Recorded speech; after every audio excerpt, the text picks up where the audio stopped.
The family trust is probably one of the more lucrative entities that you could set up. Okay. So if you can multiply the exemptions by 4 or 5 other family members, you're looking at well over $1 million, $1.5 million of tax savings. I do want to hear. Tell us the Some good. horror stories, yeah. Spill the tea. Yeah, it was literally swampland in Florida. Somebody wanted to develop like a lifestyle community on it. Like a pamphlet was nice, it was pretty, promised a 30% annual return on that. That just got resolved this year. They ended up getting half the capital back. The truth is there is no get rich quick, right? And if there was, like if we look at Warren Buffett, one of the most incredible, infamous investors of all time, I think he's averaged 10% annually over the course of his ownership, right? And if he can't exceed that, how can most people exceed that, right? Like, So to this corporate beneficiary, and then you What? you could figure out. No, I know this is why people come to accountants, because it's not always you can have a straightforward corporate solution. beneficiary? I did not know that. That's amazing. Yes. Welcome to the GROWQUIRE show, where we talk about how to grow and acquire. I'm your host, Jennie Gellatly-Valiulis, and I'm an entrepreneur, real estate investor, and a licensed real estate agent. I've spent the last 15 years in franchising, helping people build and scale businesses. Here on the show, I'll be joined by entrepreneurs and operators of all kinds. If you're ready to think bigger, build smarter, and create more opportunities, you're in the right place. Let's get into it.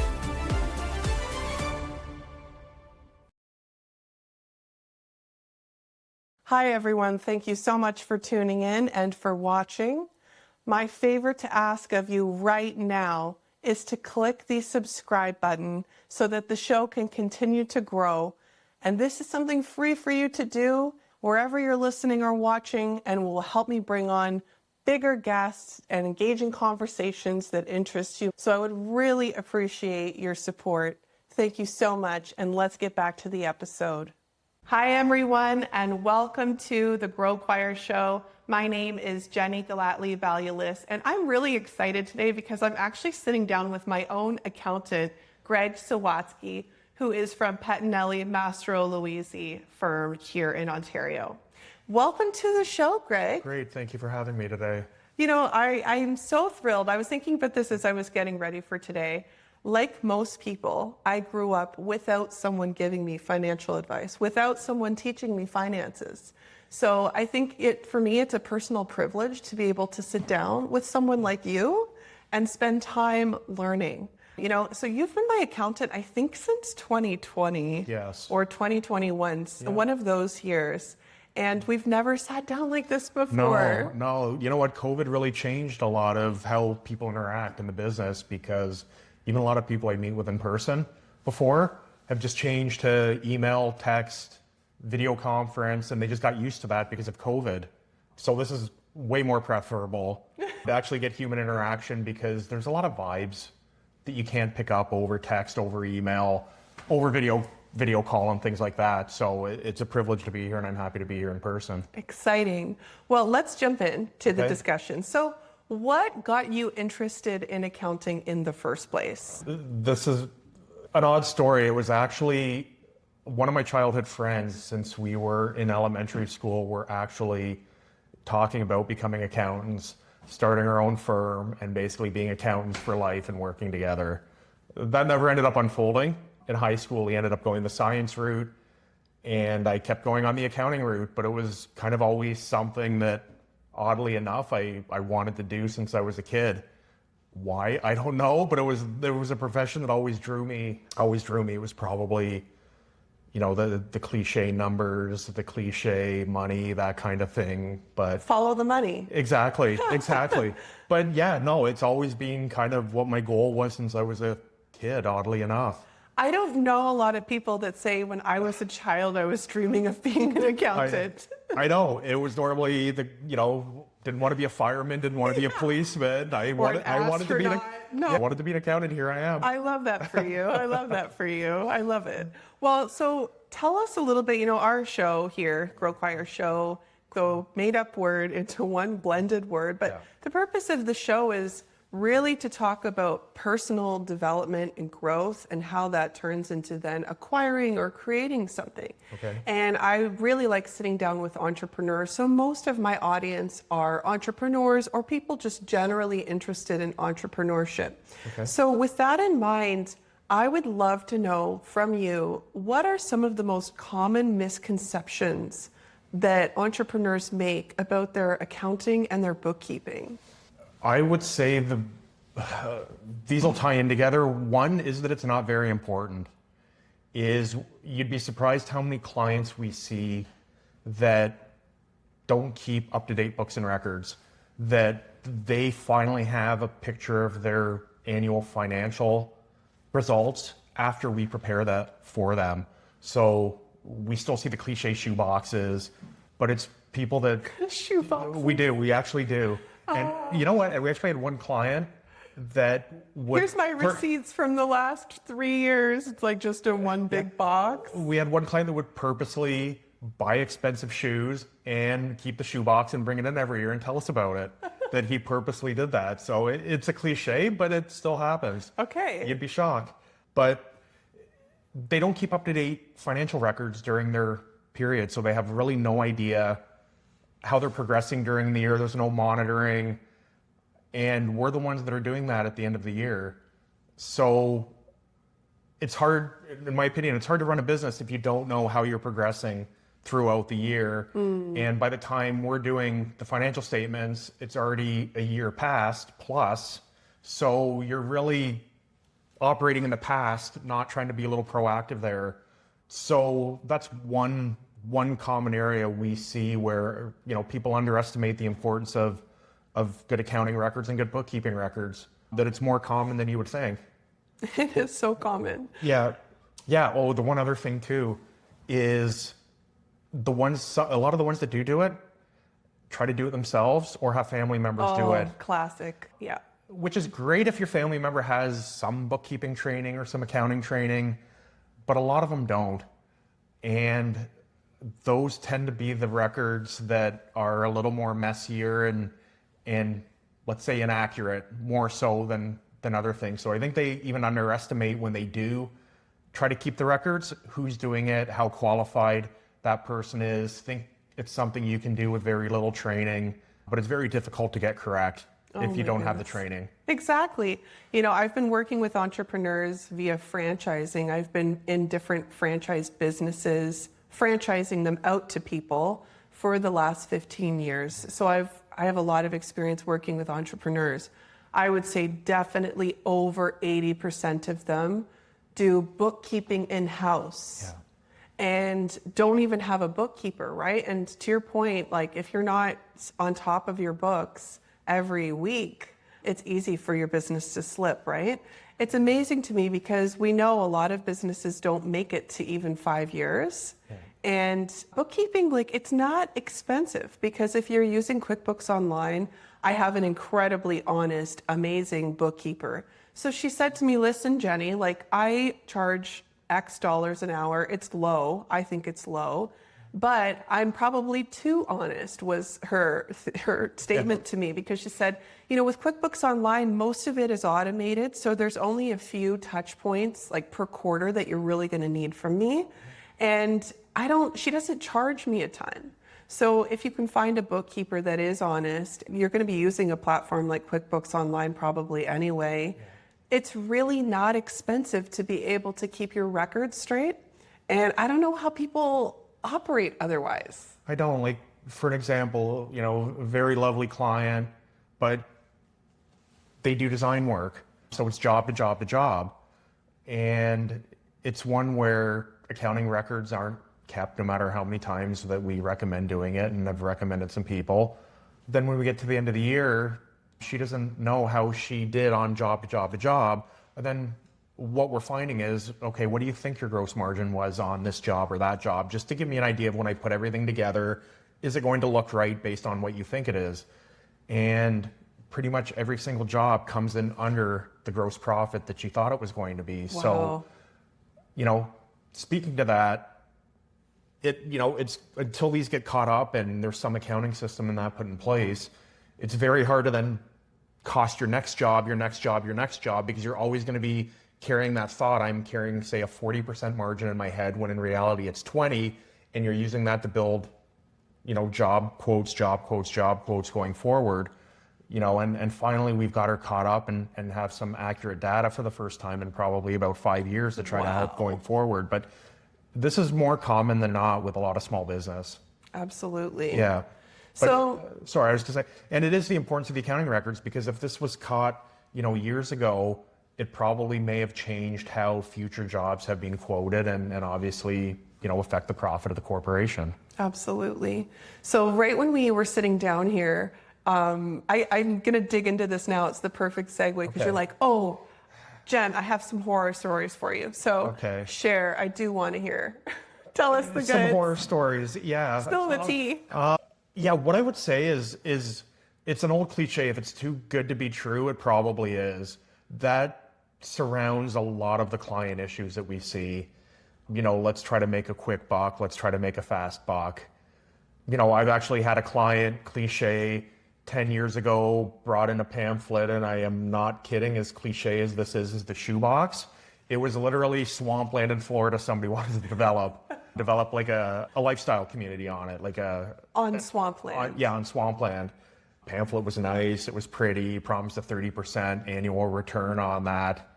That just got resolved this year. They ended up getting half their capital back. Ouch. And it was one thing I did warn, please don't do this. Oh. There's old schemes that were out there too, and I'm probably dating myself now about old donation schemes that with old comic books and medical supplies were the big ones. There's still a lot of schemes out there about people trying to say you can draw money out of your RSP tax-free. I've got a scheme to go do that.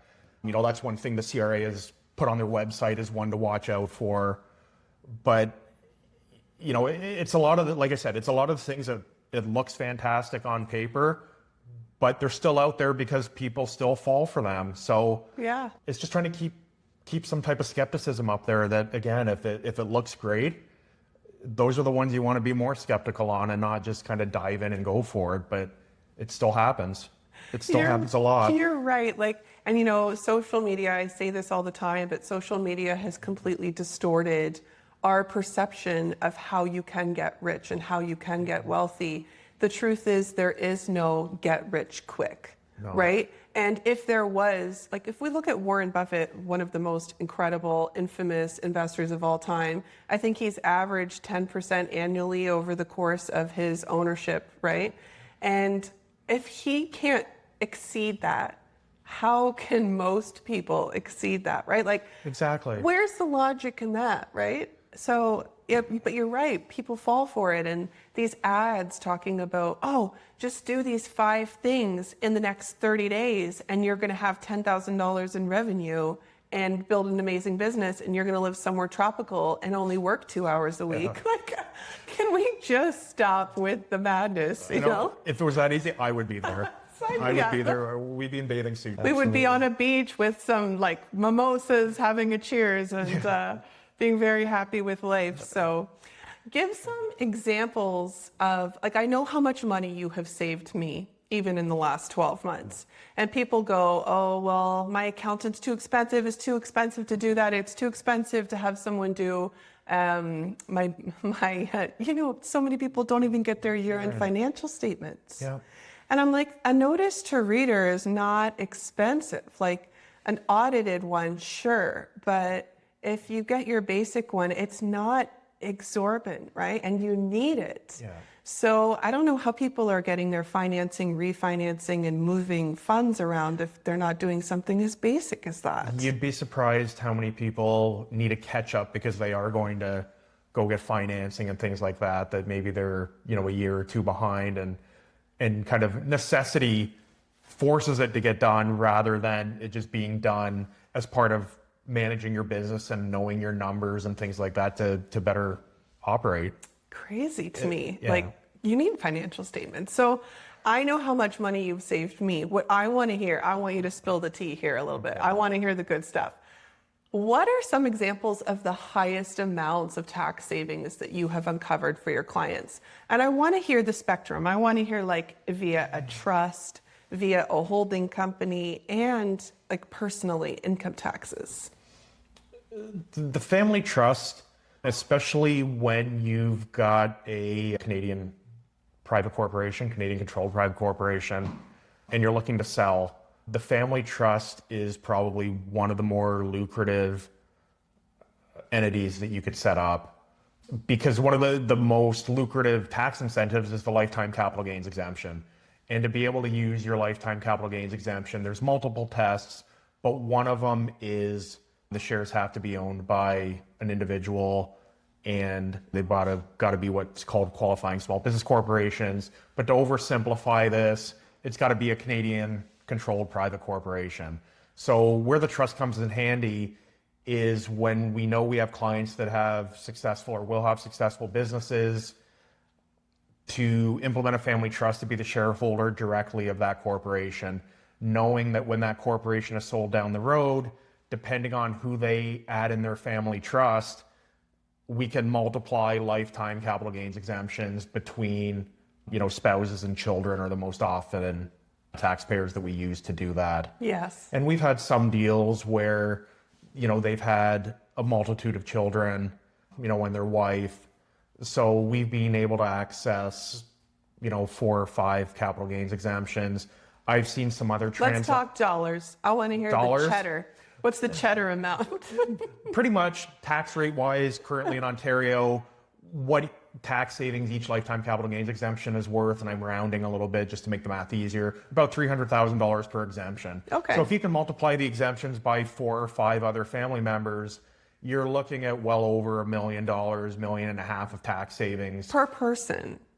The $300,000 is per person. Yeah, it is per person. Per person. So again, you got a wife or husband, you have, 3, 4, 5 kids, that's $300,000 per that you could be looking to use their lifetime capital gains exemption on. It's amazing to me because, again, I've worked with franchisees and business owners for 15 years.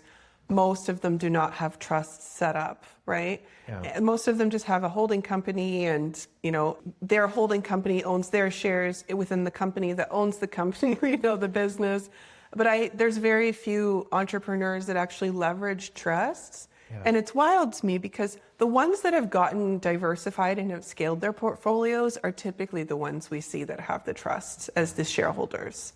So if they own 5, 10, 15, 20, over 30 locations of a franchise, they oftentimes have the trust. But even if you have 3, you've got 3 and then you want to sell that portfolio, why would you not have the trust? Why would you not have set it up like this? Exactly, because even if the current lifetime capital gains exemption is about $1.25 million. So if you think you're going to be able to sell per person. Yeah. So if you think your business is going to be a share deal and it's going to be for more than that, this is where the trust is going to come in handy to use other family members' lifetime exemptions, because you'll max yours out at the $1.25 million. Mm-hmm. But that being said, there's a lot of pre-planning you have to do for here, because one of the tests to use your lifetime capital gains exemption, again, there's multiple tests, really not going to go into too much detail, but one of the tests you have to be aware of is there's a 2-year holding period test. So you have to hold the shares or somebody related to you at least 2 years prior to sale. So this does take some pre-planning, 1, to meet the 2-year holding period test, and 2, by the time you set up a structure like this, you have to do it at a point where the value is low, but you're going to have growth. So when you put the trust in place, you've got that value increase that's getting attributed to the trust. Yes. So we try to avoid doing this for clients too early, because we don't want our clients to have an entity that's really giving them no tax benefit for, say, 10 years, and paying the professional fees to manage it and all of that. So there is kind of that sweet spot when it's like, okay, the value of my business is still low, but I know it's going to take off. Now would be the time to put that in, because the timing is right. Yes. And then the other thing you have to worry about too is these type of trusts only have a 21-year lifespan. They can go on past that, but you have to pay tax at 21 years, which most people don't. Okay, I'm gonna pause you here. Okay. Because one of my mentors, I won't say the name, but it's someone that your firm knows as Okay. well. He put me in touch directly with your firm in the first place. Okay.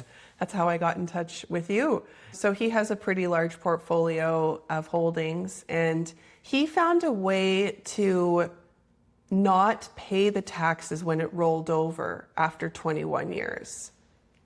Is there a way? Because he wasn't ready to distribute the funds of that trust to the beneficiaries of that trust. There are some mechanisms out there to do that. Let's talk about it. Let's talk about like these, because it's true, right? If you start a trust and you decide this is going to be my vehicle for passing on, ownership in businesses or real estate or whatnot to my loved ones, family members, my children, by the time your child is 21, are you ready to pass over trust proceeds? Like, probably not. No, because that's where you're So- probably going to see them taking the proceeds, driving up in a nice fancy car, going on a vacation, and not probably using the money for what you think they were going to use it for, something practical. Yeah. Absolutely. So how do you, it's not, the people who are having trusts are typically the ones who are already paying enormous income taxes in all different directions, right? And we know, I think it's the wealthiest people contribute over 50% of the income taxes that we pull from, right? So I'm of the mindset, let's not continue to tax on tax on tax on tax these entrepreneurs. Yeah. There has to be a point where that stops. Yes, for sure. Yes. Yeah, so how does someone roll it over? Because it's not going to be uncommon where they go, my 21-year-old or my 23-year-old or 25-year-old is not ready for the proceeds. I don't, what are the options? Depending on how the trust is built, I guess there's a few ways that I tackle that in my profession. Is one, we also look at the ages of the beneficiaries when we want to set this up. So we do look at, is the timing of the business appropriate for when you're going to exit to set the trust up now? Is the value low enough? Are we going to get enough value increase to get use of the trust? But we also look at the ages of the beneficiaries, and we try to avoid running into that. Because if the kids are too young, sometimes we'll say, let's wait 3 years, 5 years, and just try not to plan into that situation is ultimately what we try to avoid. But for someone like me, my youngest, my twins are 2. Yes. We did my trust last fall. Yes. We just did the trust last fall. So this is fresh for me, totally new learner here. Yeah. So my twins will be 23 when that trust comes up. I'm not giving real estate and stuff and businesses over to 23-year-olds at that time. What will my options be? So the way the trust is set up, anybody named as a beneficiary in the trust can receive that property at the time we want to distribute it out before the 21-year rule kicks in. So what we do in a lot of the trust is we'll have, all the family members will be named there that we can discretionarily distribute the property out to. A lot of the current trusts have what we call a corporate beneficiary set up. So the property can move out of the trust tax-free to any of the beneficiaries. One of them might be set up as a holding company or a future company. So the shares that the trust holds could be distributed out to this corporate beneficiary. And then you could figure out, I know. This is why people come to accountants, because it's not always You can have a straightforward corporate solution. beneficiary? I did not know that. That's amazing. Yes. It's got to be built. Sorry. At what point? When you establish the trust, or can you add it after you've established the trust? It depends on the terms of the trust. A lot of the trusts that we suggest lawyers set up now will name individuals, human beings, as beneficiaries. But a lot of the clauses that are in the trust, you can, if you've already got a corporation set up that you're going to use as a quote unquote holding company in the future, you can name that. Or a lot of the clauses will say something like a corporation that is owned by any combination of the beneficiaries. So what that allows is any of the beneficiaries to set up a corporation later on. And if the time comes where we've got to distribute the property out of the trust before it's disposed of, it's got the ability to transfer that property at cost into the holding companies for a beneficiary, multiple beneficiaries. But that's got to be built into the trust deed. Yes. And most of the current trusts, this is something when I started practicing in the late 90s wasn't a thing. It probably became a thing probably 15 to 20 years ago to start adding in this concept of the corporate beneficiary. I love this concept. So that's one way people Okay. kind of, get around that. And again, a lot of people will just say, you know what, I'm just going to distribute if the kids are old enough. I'll distribute some small portion to them, but I'll take the majority of it back. Right. We really see kind of anything and anything. And we see somewhere it's like, you know what, it's for the kids. Here you go. Good luck. And then we try to put some protection in there too by maybe giving parents super voting shares or something like that. So they still have voting control, even though maybe we distribute things out to the kids and they've got the value, but the parents still hold the hammer, kind of thing like that. So there are a lot of creative ways that, parents can still keep some control even if they don't have all or any of the property that may get distributed out of the trust. It's really a conversation we have with each family. Every family is different. Yes. Some parents we find love holding on to control. Some are like, you know what, it's sink or swim, kids. It's your time. I've had my time. And some are like, no, I'm going to control this pretty much until I'm deceased. So it's really all over the place. And that's where we get into the family discussions, because when you do set up the trust too, the one thing people may not realize is once you set up a trust, it's that trust deed that controls what happens to the property. If you held some of those shares individually before that, now maybe there's been a reorganization and they're in the trust, your will no longer controls what happens to the property held by the trust. It's that trust deed that basically dictates what's going to happen with that. So the other thing I do recommend to clients is if you are setting up a trust, it's a good time to update your wills, because you have to make sure those two documents work side by side with each other, don't contradict each other or overlap or things like that. Yes, absolutely. I love all of this so much. So, okay, moving on from trust, I want to hear just more generally, like, what have been some of the biggest lessons that you have learned in business, but also in life, that you would share with people? The one major thing I would say, surround yourself with good people.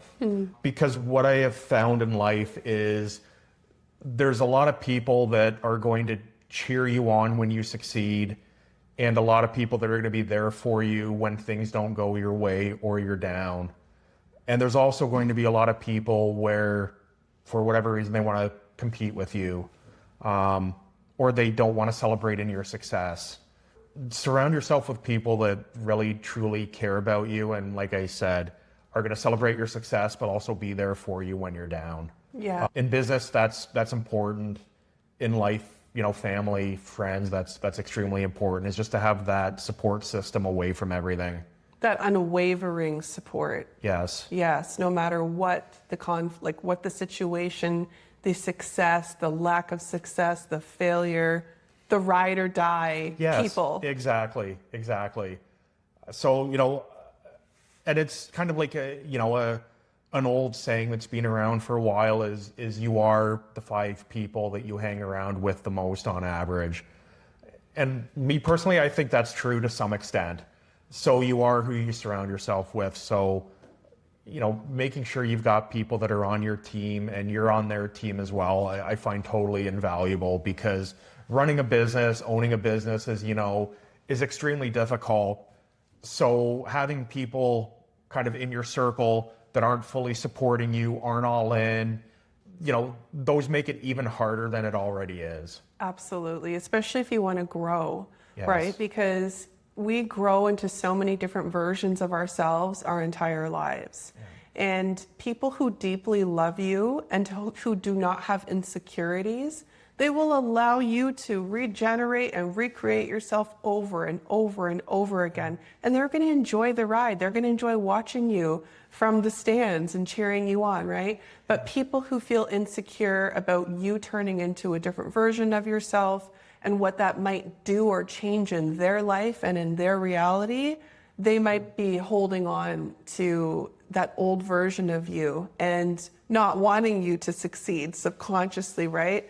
So yeah, I heard that Robin Sharma, he was the first person I heard who said this, energy vampires. Okay, I haven't heard that. Beware of energy vampires who are just draining all of the life force out of you and really not being that cheerleader that you need so badly. Absolutely. Yeah. Absolutely. So I'm going to lead into my closing question here. Okay. I'm excited for your answer. This is what I like to ask all of my guests at the end of the episode. I'm ready. Up until this point in time, what have been the highlights of your life?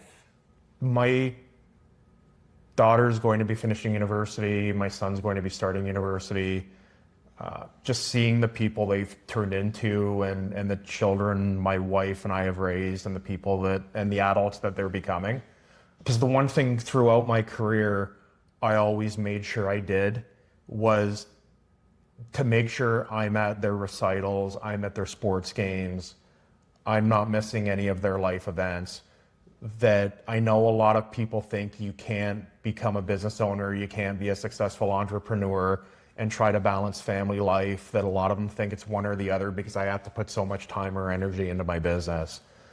And I just want people to realize that's not true, that there is a balance that you can do to make sure that you do succeed in your career and still make sure you're keeping that family unit together, because they've been my biggest support system throughout my career. I couldn't have done this without kind of, the support of my wife. And busy seasons, rough. As my kids got older, they understood it more, but when they were younger, they don't really understand it. But they've been extremely supportive along the way, and I've always made sure that they felt like they were my priority. And I think it's paid off just seeing the people that they've turned into and the adults my daughter is, and my son will be legally an adult in a year. But just seeing, the people they've become, that's probably my proudest moment as a parent. Although I am sad because, they're getting close to moving out. One of them is, one I'm still gonna have around probably for a few years unless he goes away. So that part of the cycle's sad, but just building up to that and just kind of seeing, the people my wife and I have helped raise is kind of what I'm most proud of. Being successful in my career really doesn't tie back into that. I try not to make that my identity. Kind of my identity is, a dad, coach them along the way, basketball coach, soccer coach, more so than, tax partner at a firm. Yeah. Well, you can be right. I guess that's my sort. You can be all of it. You don't have to be one. And I think a lot of people get confused. I have to be, a successful entrepreneur, or I have to be, super mom or dad. You can be both. You can be both, absolutely. Yeah.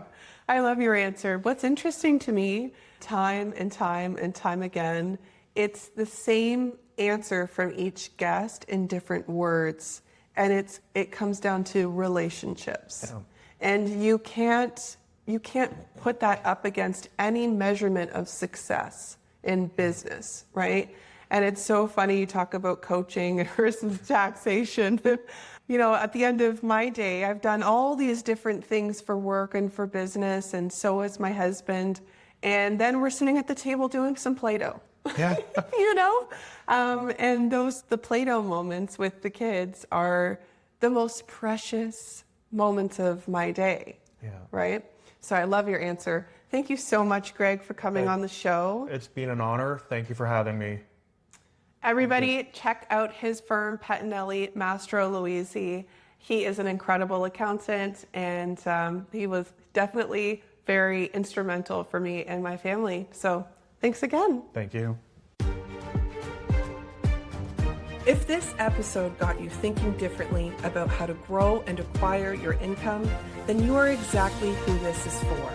Make sure you're following along the GROWQUIRE show so you don't miss the next big idea, opportunity, or conversation. And if you know someone who's ready to stop just earning and start owning, share this with them. Because the goal isn't just to make money, it's to grow it and acquire more of it. I'm Jenny, and I'll see you in the next episode.